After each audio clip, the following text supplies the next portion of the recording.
Belə çıxdı ki, biz onda mən belə başa düşdüm, Elçin məndə, Elman məndə biraz köhnə mühəndisliklə yanaşdı məsələyə. Yəni bəlli tezislər var ki, zamanında çox doğru idi, bəli.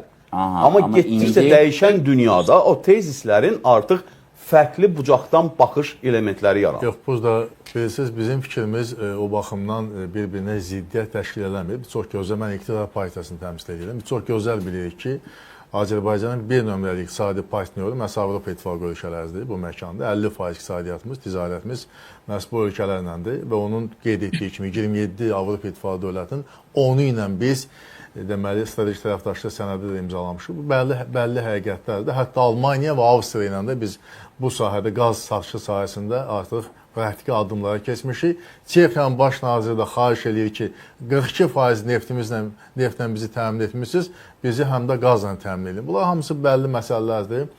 Bu istiqamətdə işlər gedir. Amma biz tamamilə haqlısınız, yəni bizim fərqli o istiqamətdə fikir ayrılığımız yoxdur. Avropa İttifaqı yeksiz deyil, düz deyirsiniz. Avropa İttifaqı təkcə gecə-gündüz Azərbaycan əleyhinə qətnamələr qəbul edən Avropa Parlamentlə ibarət deyil. Orada bir Avropa Komissiyası da var.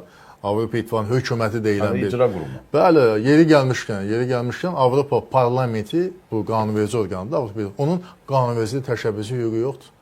Qanunlar gəlir, hamısı Avropa Komissiyasından, Avropa Komissiyasından gələn qanunlar da Avropa Parlamenti təsdiqləyir. Ona görə də bizim Avropa Komissiyasına əlaqələrimiz çox yaxşı inkişaf edir. Bu aydındır, amma baxın, dedi ki, biz niyə narahat olaq? Qoy elə Ermənistan zəifləsin də. Yox, mən hansı məqamı söylədim? İndi Elçin müəllim danışır. Gəlin Elçin müəllimi dinləyək. Yox, fikrimi yekunlaşdım.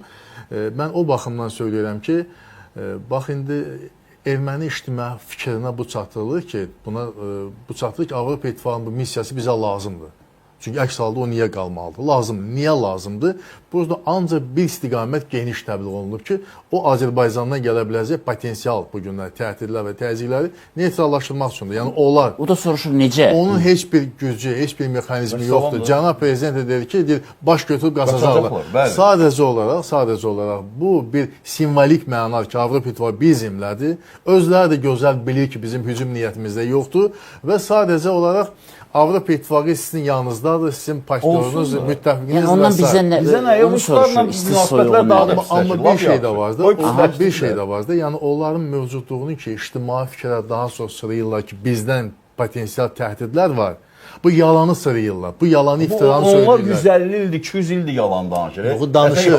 Onların hekayələri, nağılları 200 ildir. Yəni bu Ermənistan tarixi birinci sinifdən keçilir, yalandır. Başqa həqiqət söyləməsi. Onu saxlayıblar, çıxarmırlar. Onların fəaliyyətini ləğv eləmirlər. Elman müəllim, bugün də etmirlər bunu. Bir cümlə icazə verin, çox üzr istəyirəm. Orada məsələn analitiklər də var. Erməni mətbuatını mən çalışıram da izləyim. Çünki düşmənvi, rəqbəvi öyrənməsən, əks fikirlər də yürütmək çətin olur. Orada analitiklər var ki, əksini yazırlar ki, Paşinyana da yaxın adamlar da var aralarında. Rusların orada təxribatlarının qarşısını almaq üçün bizə o missiya lazımdır. Çünki generallarımızın deyil, 90% hələ Rusa işləyir. Belə bir argument. Biz bilmirik orada hansı general var. Hansı Rus, Voronij Hərbi Akademiyasını qutaran general Paşinyanın əmrini yerinə yetirəcək, yoxsa Putinin əmrini yerinə yetirəcək? Yəni bu dediyiniz var, bu dediyiniz ayrı analitiklərin fikridir. Amma orada statistik. Amma insanlar Rusiyadan daha çox çəkinir, nəinki Azərbaycandan. Orada statistik erməniki yoxdur. Küçədə siz soruşsanız ki, Avropa İttifaqı missiyası nədir? Onlar heç bir yerdə yazmayıblar ki, Rusiyadan gələ biləcək hücumun və ya təhdidin. Hücum yox, təxribatların. Rusiya onların müttəfiqidir. Hər bir müttəfiqidir. Deyirlər müttəfiq deyil də, öz missiyasını yerinə yetirə bilmədi. Lap yaxşı, qoy araları pozulsun da. Missiya deyiləndə biz gedib Ermənistan torpağını işğal etməmişik ki, Rusiya başa düşürəm, onların dediyini deyirəm. Kollektiv təhlükəsizlik müqaviləsi təşkilatı o zaman işə düşəcəkdi ki, biz gedib Ermənistan ərazisini Azərbaycan möhtəşəm bir əməliyyat keçirdi ki, Rusları Azərbaycan neçənci dəfədir, ikinci də tariximizdə Azərbaycan öz ərazisindən 24-cü ildə yola saldı. Hal-hazır ki, indi gözlənilən missiya Avropa İttifaqının bu bölgədə möhkəmlənmək istəyir. Bu məqsəd üçün də indi yeni missiya. Həmin missiyada kiber hücumlar məsələsidir və orada Azərbaycandan gələ biləcək təhdidlər yox, daha sonra Rusiyanın adı, bəli. İndi o daha çox hallanmağa başlayır. Yəni biz heç kimə də hücum eləmirik axı, nə hərbi, nə kiber. Lap yaxşı. O da onu soruşur, niyə narahatlıq?